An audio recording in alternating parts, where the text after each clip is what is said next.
அனைவருக்கும் இனிய காலை வணக்கம். நான் உங்கள் சமூக பற்றாளன் ஞானச்சித்தன். விஸ்டம் ரெவல்யூஷன் 360 டிகிரி என்ற தளத்தின் வாயிலாக போட்டித் தேர்வுகளுக்கு பயன்படும் வகையில் பல்வேறு துறையை சார்ந்த சாதனையாளர்களுடைய வாழ்க்கையை நான் தொகுத்து இந்த வீடியோ பதிவின் வாயிலாக வழங்கி வரேன். இப்போ கற்றது கைமண்ணளவு கல்லாதது உலகளவு அப்படின்னாங்க நம்ம அவ்வை பாட்டி. அது மாதிரி நீங்கள் என்னதான் படிச்சிருந்தாலும் புதிதாக ஒரு தகவல் உங்களுக்கு தெரியாத ஒரு விஷயம் இருந்துக்கிட்டே இருக்கும். அதனால் நீங்கள் நிறைய விஷயங்கள் தெரிஞ்சுக்கணும். போட்டித் தேர்வுங்கிறது போட்டி நிறைந்த உலகில் மிகவும் சவாலான ஒன்று.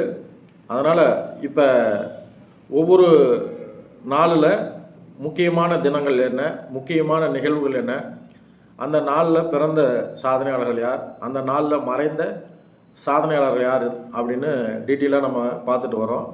அந்த வகையில் நவம்பர் 20ஆம் தேதியான இன்று பிறந்த சாதனையாளர்கள், மறைந்த சாதனையாளர்கள், இன்று முக்கிய தினங்கள் என்ன அப்படிங்கிறத ஒவ்வொன்றா நம்ம பார்க்கலாம். இப்போ ஃபஸ்ட்டு முக்கிய நிகழ்வுகள், இம்பார்ட்டன்ட் ஈவெண்ட்ஸ் ஆஃப் டுடே.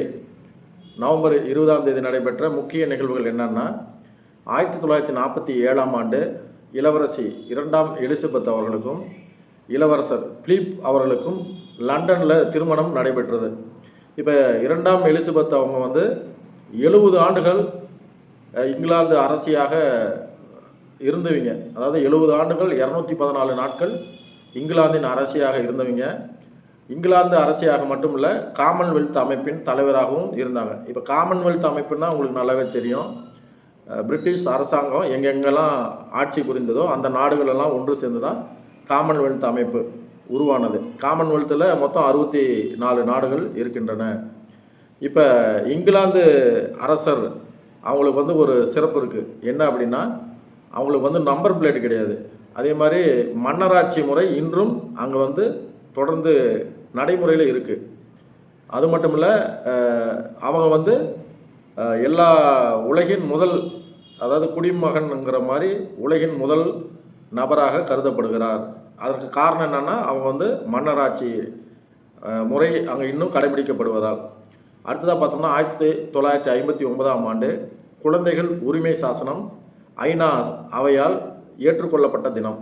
இந்த குழந்தைகள் உரிமை சாசனம் நடைமுறைக்கு வந்த தினத்தை தான் இன்டர்நேஷ்னல் சில்ட்ரன்ஸ் டேவாக கடைபிடித்துட்டு வருகிறோம். அடுத்ததாக 1998ஆம் ஆண்டு பன்னாட்டு விண்வெளி நிலையம், அந்த விண்வெளி நிலையத்திற்கு இன்டர்நேஷ்னல் ஸ்பேஸ் சென்டருக்கு மேலே ஃபஸ்ட்டு பகுதி சாரியா அப்படிங்கிற அந்த விண்வெளி ஓடமானது, அந்த பகுதியானது விண்வெளிக்கு அனுப்பப்பட்ட தினம். அடுத்ததாக பார்த்தோம்னா, நவம்பர் 20ஆம் தேதி பிறந்த சாதனையாளர்கள் யார் யார் அப்படின்னு பார்க்கலாம். நவம்பர் 20ஆம் தேதி முதல்ல 1751ஆம் ஆண்டு நவம்பர் 20ஆம் தேதி மாவீரன் தில்பு சுல்தான் அவர்கள் பிறந்தார். இவர் மைசூர் புலி என்று அழைக்கப்படுகிறார்.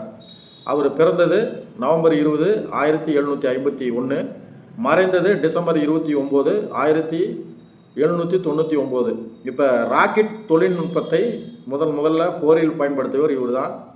இவருடைய சிறப்பு எப்படின்னா, நம்ம அக்னி சிறகை விரித்து அகிலத்தை அண்ணாந்து பார்க்க வைத்த அப்துல் கலாம் ஐயா அவர்கள் அமெரிக்காவில் வாலப்போஸ் ஏவுதளம் அங்கே போகும்போது, யுனைடெட் ஸ்டேட் ஆஃப் அமெரிக்காவுடைய ஏவுதளம் வாலப்போஸ் அப்படிங்கிற தீவில், அந்த தீவில் ஒரு ஓவியத்தை பார்க்குறாரு. அந்த ஓவியம் என்னென்னா, இப்போ மைசூர் புலி என்று அழைக்கப்படும் திப்பு சுல்தான் அவர்களுடைய அந்த ராக்கெட் போர் புரியும் போது அந்த ராக்கெட் விட்ட அந்த ஓவியம் அங்கே வரையப்பட்டிருக்கு. இது ஒரு மிகவும் சிறப்பு வாய்ந்த ஒரு விஷயம். ஏன்னா நம்ம ஃபாரின் கல்ச்சரை நம்ம அங்கேருந்து இங்கே காப்பி அடிக்கிறோம். ஆனால் இங்கிருந்து அவங்க நம்ம இந்திய வம்சத்தை சார்ந்த ஒரு அரசருடைய இதை அவங்க கடைபிடிக்கிறாங்க. அந்த வகையில் இந்தியராகிய நமக்கு மிகப்பெரிய ஒரு பெருமை. அடுத்ததாக பார்த்தோம்னா, 1889ஆம் ஆண்டு நவம்பர் 20ஆம் தேதி வானியல் அறிஞர் அமெரிக்க நாட்டைச் சேர்ந்த எட்வின் ஹபிள் அவர்கள் பிறந்தார். இவர் எட்வின் ஹபிள் விண்வெளி ஆராய்ச்சிக்கு ரொம்ப தன்னுடைய பங்களிப்பை தந்தவர். யுனைடெட் ஸ்டேட் ஆஃப் அமெரிக்கா அதில் நாசாவும் ஐரோப்பிய விண்வெளி அமைப்பும் ரெண்டும் சேர்ந்து 1990ஆம் ஆண்டு ஏப்ரல் 24ஆம் தேதி ஹபிள் விண்வெளி தொலைநோக்கியை அனுப்பியது விண்ணுக்கு. அதாவது அவரை கௌரவப்படுத்த நோக்கத்தில் அவருடைய பேரில் ஒரு விண்வெளியை வந்து நாசாவும் ஐரோப்பிய விண்வெளி அமைப்பும் சேர்ந்து விண்ணுக்கு அனுப்பியது. அடுத்ததாக பார்த்தோம்னா 1910ஆம் ஆண்டு நவம்பர் 20ஆம் தேதி புகழ்பெற்ற நடிகர் எம்.கே. ராதா அவர்கள் பிறந்தார். எம்.கே. ராதா அதனுடைய விரிவாக்கம் மெட்ராஸ் கந்தசாமி ராதாகிருஷ்ணன் என்பது தான் அதனுடைய விரிவாக்கம். அவர் பிறந்தது நவம்பர் 20, 1910, மறைந்தது ஆகஸ்ட் 29, 1985. இப்போ புரட்சித் தலைவர் பொன்மனச்செம்மல் எம்ஜிஆருக்கு வந்து இவர் குருநாதராக இருந்திருக்கிறார். 1936ஆம் ஆண்டு எம்ஜிஆர் நடித்த முதல் திரைப்படம் சதி லீலாவதி. எம்ஜிஆருக்கு மட்டுமல்ல, தங்கவேல் அவர்களுக்கும் அதுதான் ஃபஸ்ட்டு படம், என்எஸ் கலைவாணருக்கும் அதுதான் ஃபஸ்ட்டு படம். இந்த சதி லீலாவதி திரைப்படத்தில் கதாநாயகன் தான் எம்.கே. ராதா அவர்கள். அப்போ எம்ஜிஆருக்கு ஒரு குருநாதராக இருந்தார்.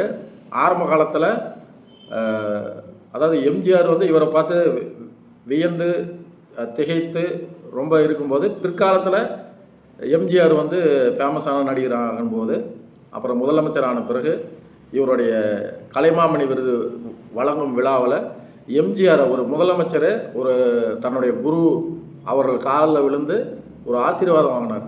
ஒரு முதலமைச்சர்னு பார்க்காம எப்பயுமே குரு சிஷியன் அந்த ஒரு நிகழ்வுக்காக நான் இதை சுட்டி காட்டுறேன். 1973ஆம் ஆண்டு கலைமாமணி விருது வாங்கினார். அடுத்ததாக 2004ஆம் ஆண்டில் அவருடைய நினைவாக தபால் தலை வெளியிடப்பட்டு அவரை கௌரவிக்கப்பட்டது. அடுத்ததாக பார்த்தோம்னா 1929ஆம் ஆண்டு நவம்பர் 20ஆம் தேதி பறக்கும் மனிதர், பறக்கும் சீக்கியர் என்று போற்றப்படும் இந்திய தடகள வீரர் மில்கா சிங் அவர்கள் பிறந்தார். அவர் பிறந்தது நவம்பர் 20ஆம் தேதி 1929ஆம் ஆண்டு, மறைந்தது ஜூன் 18ஆம் தேதி 2021. இப்போ கோவிட் வந்துச்சு இல்லையா, கொரோனா அப்போ தான் இவர் இறைவனடி சேர்ந்து இரவாத புகழை அடைந்தார். இவர் காமன்வெல்த் போட்டியில் தங்கம் வாங்கியிருக்கிறாரு. ஆசிய போட்டியில் நிறைய தங்கங்கள் வாங்கியிருக்கிறார். ஆசிய தடகளத்தில் நிறைய சாதனைகளை, அதாவது மிக விரைவாக ஓடி சாதனை புரிந்த மனிதர். 1959ஆம் ஆண்டு பத்மஸ்ரீ விருது வாங்கினார். இவருடைய வாழ்க்கை திரைப்படமாக எடுக்கப்பட்டது. ரேஸ் ஆஃப் மை லைஃப் அப்படிங்கிற புத்தகமாக வெளியிடப்பட்டு அதிலிருந்து திரைப்படமாக ராகேஷ் ஓம் பிரகாஷ் மெக்ரா அப்படிங்கிறவர் அதை திரைப்படமாக எடுத்தார். அந்த அவருடைய வாழ்க்கை வரலாறை திரைப்படமாக எடுப்பதற்கு மில்கா சிங் அவர்கள் ₹1 மட்டுமே சன்மானமாக பெற்றார் என்பது அவர் வந்து ஒரு எப்படியெல்லாம் வாழ்ந்துருக்கிறாரு பாருங்கள். இப்போலாம் வந்து அக்ரிமெண்ட் போட்டு எனக்கு அத்தனை கோடி கொடு இத்தனை கோடி கொடுன்னு கேட்குறாங்க. ஆனால் ஒரு சம்பிரதாயத்துக்காக தன்னுடைய வாழ்க்கை வரலாறை படமாக எடுக்கிறாங்கன்னு தெரிஞ்சு அதற்கு வந்து சன்மானமாக ₹1 மட்டும் வாங்கியிருக்கிறார் மில்கா சிங் அவர்கள். அது மட்டும் இல்லை, சின்ன வயசில் அவர் பிறந்தது வந்து பாகிஸ்தானில் பிறந்தார். இந்திய பிரிவினையின் போது 1947 ஆகஸ்ட் 15 20, அதாவது இரு பெரும் பிரிவுகளாக பிரித்தாங்க. முஸ்லீம் வாழும் பகுதிகளை வந்து பாகிஸ்தானாகவும், இந்துக்கள் வாழும் பகுதிகளை இந்தியாவும் பிரித்தாங்க. அப்போ இவர் வந்து சைல்டுஹுட்டு குழந்தை பருவமாக இருந்திருக்கிறாரு. அவருடைய கண் முன்னாடியே தாயை தந்தையை இழந்திருக்கிறாரு. அப்புறம் அவருடைய தந்தை நீ எங்கேயாவது ஓடிப்போ அப்படின்னு சொல்லியிருக்கிறாரு இறக்கும் தருவாயில். அப்போ இவர் வந்து ரொம்ப அதிலிருந்து தப்பிச்சு ஓடி பிழைச்சி இந்தியாவுக்கு வந்தவர். பிற்காலத்தில் இதெல்லாம் பாருங்கள், ஒரு சினிமாவில் நடக்கிற மாதிரி இருக்குது. அவருடைய வாழ்க்கை வரலாறு இந்த தொகுப்புக்காக படித்தேன். படிக்கும்போது இப்படி எல்லாமே இருக்கிறாங்களே அப்படின்னு நம்ம நினைக்கிறோம். நம்ம படுறது தான் ரொம்ப கஷ்டம்னு நினைக்கிறோம். அப்படி இல்லை, வாழ்வில் சாதித்த சரித்திரம் படைத்த வரலாற்றில் வாழ்ந்து கொண்டு இருக்கும் எல்லாருமே எல்லா கஷ்டத்தையும் அனுபவித்து தான் அந்த நிலைமைக்கு வந்துக்கிறாங்க. யாருமே எடுத்த உடனே அந்த சாதனை யாரும் செய்யலை. இப்போ பறக்கும் மனிதர் அந்த பேர் அவருக்கு எப்படி வந்ததுன்னா, பறக்கும் சீக்கியர்னு அந்த பேர் எப்படி வந்ததுன்னா, பாகிஸ்தானில் மறுபடியும் விளையாட்டுக்கு போகும்போது அவர் போகலை. அந்த சின்ன வயசில் நடந்த சம்பவத்தை மனசில் வச்சு நாங்கள் போக மாட்டோன்னு சொல்கிறாங்க. அப்போ ஜவஹர்லால் நேரு அவர்கள் நீங்கள் போங்கன்னு சொல்லி ஒரு அட்வைஸ் பண்ணி அனுப்புகிறாரு. அப்போ அங்கே இருக்கிற விளையாட்டு வீரர்கள் எல்லாத்தையும் இவர் தோற்கடித்து முதல் இடத்துக்கு வராரு. அப்போ தான் வந்து நீங்கள் ஓடல பறந்த போன மாதிரி இருந்தது அப்படின்னு அந்த நாட்டின் தலைவர், இராணுவ தலைவர் ஆயுப் கான் அவர்கள் பறக்கும் சீக்கியர் அப்படிங்கிற பட்டத்தை மில்கா சிங் அவர்களுக்கு வந்து கொடுத்தார். இந்த மாதிரி ஒரு விஷயங்களை நம்ம படிக்கும்போது ரொம்ப இன்ட்ரெஸ்டாக இருக்குது. அடுத்ததாக பார்த்தோம்னா 1942ஆம் ஆண்டு USA நாட்டின் முன்னாள் அதிபர் ஜோ பைடன் அவர்கள் பிறந்தார். யுனைடெட் ஸ்டேட் ஆஃப் அமெரிக்காவின் 46வது ஜனாதிபதியாக இருந்தவர் ஜோ பைடன் அவர்கள். அடுத்ததாக பார்த்தோம்னா 1950ஆம் ஆண்டு தேனிசை தென்றல் தேவா அவர்கள் பிறந்தார். அவர் பிறந்தது எங்கன்னா வேலூர் அருகே உள்ள ஆற்காட்டுக்கு அருகே உள்ள மாங்காடு என்கின்ற ஊரில் பிறந்தார். அவருடைய இயற்பெயர்னு பார்த்தோம்னா தேவநேசன் சொக்கலிங்கம் என்பது அவருடைய இயற்பெயர். 400 படங்களுக்கு மேல் இசையமைத்த ஒரு இசையமைப்பாளர். முதல்ல வந்து ஆரம்பத்தில் எப்பயுமே நம்ம லேர்னிங் ப்ராசஸில் இருக்கும்போது ரொம்ப கஷ்டப்படுவோம். சைக்கிள்லலாம் போய் அவர் வாய்ப்பு தேடி இருக்கிறாரு. அவர் கூட சந்திரபோஸ் அவர்கள் மிகவும் நல்ல ஒரு இசையமைப்பாளர், நல்ல நிறைய ஹிட்ஸு கொடுத்த இசையமைப்பாளர். சூப்பர் ஸ்டார் யாருன்னு கேட்டால் சின்ன குழந்தைய சொல்லு, அப்புறம் மாமரத்து பூ எடுத்து மஞ்சள் மூன்று போடுவாங்கிற சந்திரபோஸ் அவர்கள் நல்லாவே தெரியும். மனிதன் திரைப்படத்தில் எல்லா பாட்டுக்கும் அவர் ரொம்ப அருமையாக இசையமைச்சிருப்பார். சந்திரபோஸ் அவர்களும் இசையமைப்பாளர் தேவா அவர்களும் நண்பர்களாக சைக்கிளில் போய் வாய்ப்பு தேடி அந்த கஷ்டப்பட்டுருக்கிறாங்க. அதாவது முற்பகுதியில் வந்து நல்லா கஷ்டப்பட்டது இன்றைக்கி வந்து ஒரு மாபெரும் சாதனையாளராக திகழ்கிறாங்க. இப்போ தேவா அவர்கள் ஆரம்பத்தில் வந்து தூர்தர்ஷனில் பொதிகை தொலைக்காட்சியில் வயலும் வாழ்வும் அந்த நிகழ்வுக்கு வந்து இசை அமைத்தார். அப்புறம் அவருடைய ஃபஸ்ட்டு படம்னு பார்த்தா 1989ஆம் ஆண்டு நடிகர் ராமராஜன் அவர் நடித்த மனசுக்கேற்ற மகாராஜா அப்படிங்கிறது அவருடைய ஃபஸ்ட்டு திரைப்படம்.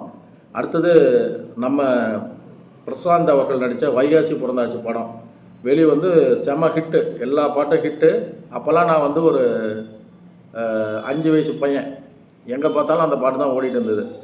இப்போ அந்த வைகாசி பிறந்தாச்சிலேருந்து இவர் ரொம்ப ஃபேமஸ் ஆகிட்டார். மெல்லிசை மன்னர் MS விஸ்வநாதன் அவர்கள் இவருக்கு வந்து தேனிசை தென்றல் அப்படிங்கிற பட்டத்தை கொடுத்தாரு. அடுத்தது இப்போ சூப்பர் ஸ்டார் ரஜினிகாந்த் அவர்களுக்கு வந்து அண்ணாமலையில் ஒரு பிஜிஎம் போட்டிருப்பார். அந்த பிஜிஎம் அன்டில் நவ் வேறு எந்த இசையமைப்பாளர் வந்தாலும் அதை எடுத்து தான் கையாளுவாங்க. அந்த இது வந்து நல்லாவே தெரியும். டேன் டடடடன் டேன் டடடடன் டட்டன் டட்டன் டட்டன்னு அந்த மியூசிக் கேட்கும்போதே நம்மளுக்கு வந்து ஒரு உடம்புல புல்லரிக்கும். அந்த அளவுக்கு அந்த பிஜிஎம் வந்து 4 நூற்றாண்டுக்கு மேலாக கோல் வச்சு கொண்டு இருக்கிறது. அவர் போட்ட அந்த மியூசிக்கு 1992ஆம் ஆண்டு கலைமாமணி விருது வாங்கினார். அப்புறம் தமிழக இயல் இசை நாடகமன்ற தலைவராக இருந்தார். இப்பயுமே அவருடைய பாட்டெல்லாம் எடுத்து பயன்படுத்துகிறாங்க. அப்போ வந்து அவர் வந்து ராயல்ட்டியெல்லாம் கேட்கல. இது வந்து இசைங்கிறது பொதுவான ஒரு விஷயம் தானே, அதனால் என்னுடைய இசையை அவங்க எடுத்து பயன்படுத்துறதுனால எனக்கு ஒன்றும் மனசு சந்தோஷமாக தான் இருக்குதுன்னா அப்படின்னு பெருந்தன்மையோடு அவர் அந்த விஷயத்தை சொல்கிறார். அடுத்ததாக பார்த்தோம்னா 1965ஆம் ஆண்டு டைரக்டர் ராதா மோகன் அவர்கள் பிறந்தார். இவர் வந்து அழகிய தீயே, மொழி, அபியும் நானும் போன்ற நல்ல திரைப்படங்களை இயக்கிய நல்ல ஒரு இயக்குனர் ராதா மோகன் அவர்கள் பிறந்த தினம் இன்று 1965 நவம்பர் 20.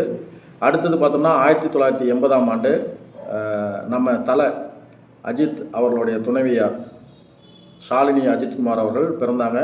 சின்ன வயசுலேருந்தே அவங்க நிறைய குழந்தை நட்சத்திரமாக தமிழ் மலையாளம் திரைப்படத்தில் நடிச்சுவீங்க. இப்போ இந்த சின்ன சின்ன பூவே நீ கொஞ்சம் பேசு அப்படிங்கிற அந்த பாட்டெல்லாம் வந்து அவங்க நடித்தது. அப்புறம் இந்த படம் ராஜா சின்ன ரோஜா பக்கம் காட்டு பக்கம் வந்தாராங்கிற பாட்டு, அந்த திரைப்படத்தில் அவங்களாம் குழந்தை நட்சத்திரமாக நடிச்சிருப்பாங்க.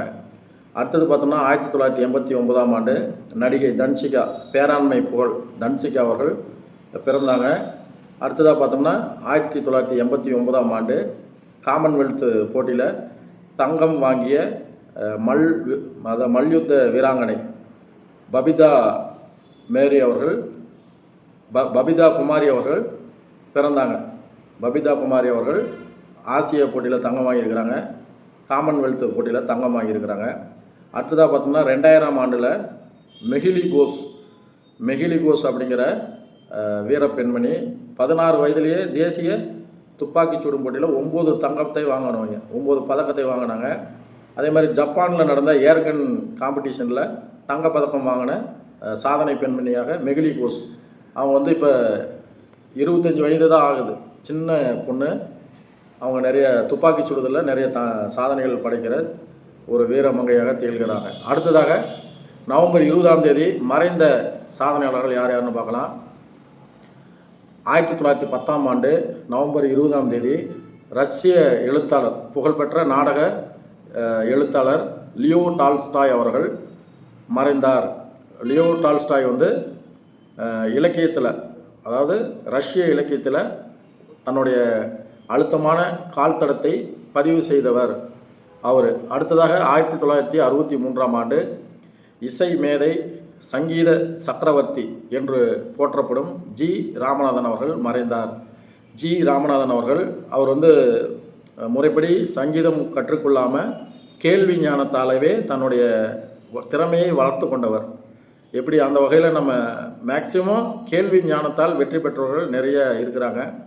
இப்போ மிமிக்ரி ஆர்டிஸ்ட் நடிகர் மயில்சாமி அவர்கள் பள்ளிக்கூட பக்கமே போகாதவர் கேள்வி ஞானத்தால் தன்னுடைய திறமையை வளர்த்து ஒரு நல்ல மிமிக்ரினாவே அவர் தான் நம்ம ஞாபகம் வச்சுக்கிற அளவுக்கு அந்த பலகுரல் இதில் தன்னுடைய ஒரு அழுத்தமான பதிவு செய்தவர் நடிகர் மயில்சாமி அவர்கள்.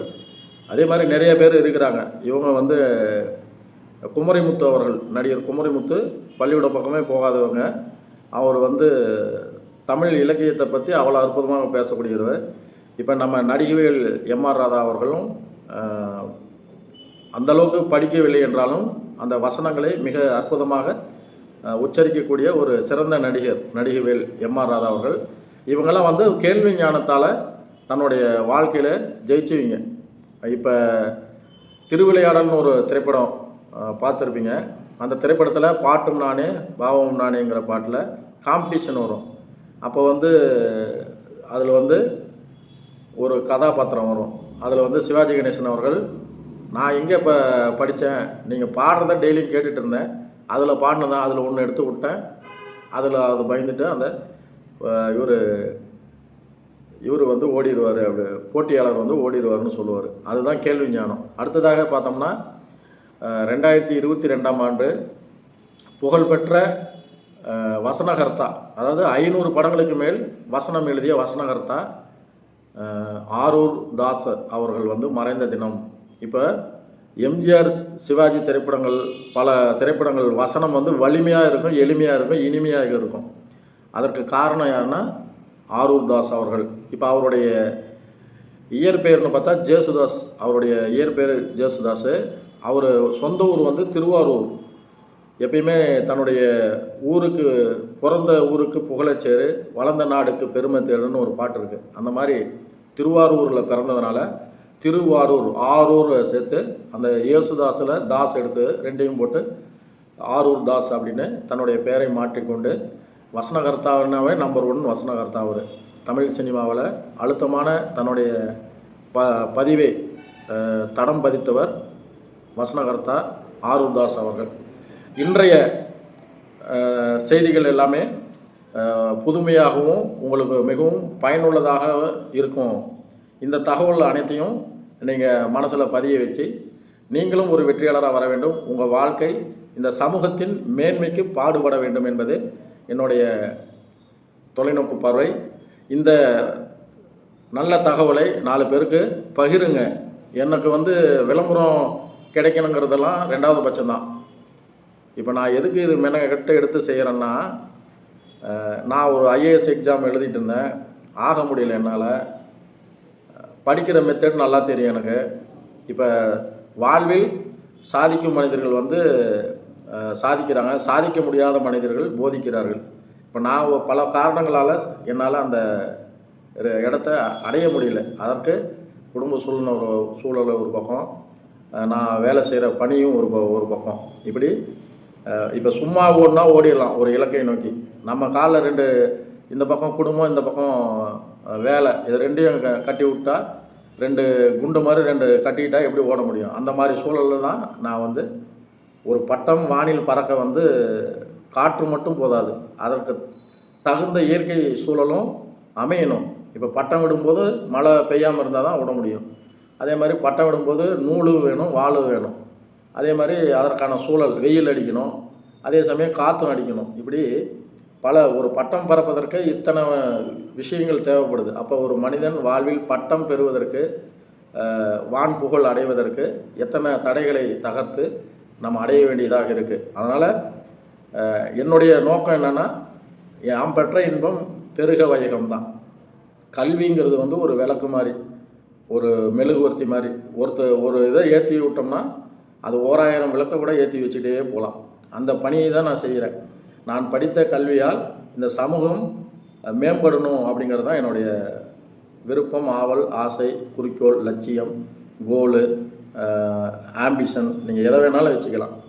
என்னுடைய வாழ்க்கை இந்த சமூகத்தின் மேன்மைக்கு பயன்படும் வேண்டும் என்கின்ற ஒரு உயர்ந்த லட்சியத்தோடு நான் வாழ்ந்து கொண்டிருக்கிறேன். அதனால்தான் சமூக பற்றாளன் அப்படிங்கிற பேரில் என்னுடைய செயல்பாடுகளை, இந்த சமூகம் என்னை புறக்கணித்தாலும் சமூக மேன்மைக்கான செயல்பாடுகளை நான் தொடர்ந்து செஞ்சுட்டு வரேன்.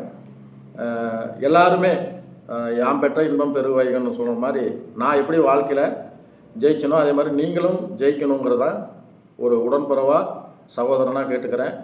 இந்த தகவல் எல்லாமே உங்களுக்கு யூட்டிலைஸ் பண்ணி, நான் ஏற்கனவே சொல்ல மீண்டும் மீண்டும் ஏன் சொல்கிறேன்னா, படினா ஒரு படி அடுத்தடுத்த படியில் ஏறும்போது தான் நீங்கள் மேல் இடத்துக்கு போக முடியும். அதனால தான் படிங்கிறத சொல்கிறது. அதனால் இந்த வாய்ப்பை, இந்த காணொளியை பார்த்து நீங்களும் போட்டித் தேர்வில் பங்கேற்று ஒரு வெற்றியாளராக வர வேண்டும், உங்கள் வாழ்க்கை இந்த சமூக மேன்மைக்கு பயன்பட வேண்டும் என்று கூறி இன்றைய பயனுள்ள தகவலை நான் நிறைவு செய்கிறேன். மீண்டும் ஒரு நல்ல பயனுள்ள தகவலோடு நான் உங்களை சந்திக்கிறேன். நன்றி, வணக்கம். நான் உங்கள் சமூக பற்றாளன் ஞானச்சித்தன்.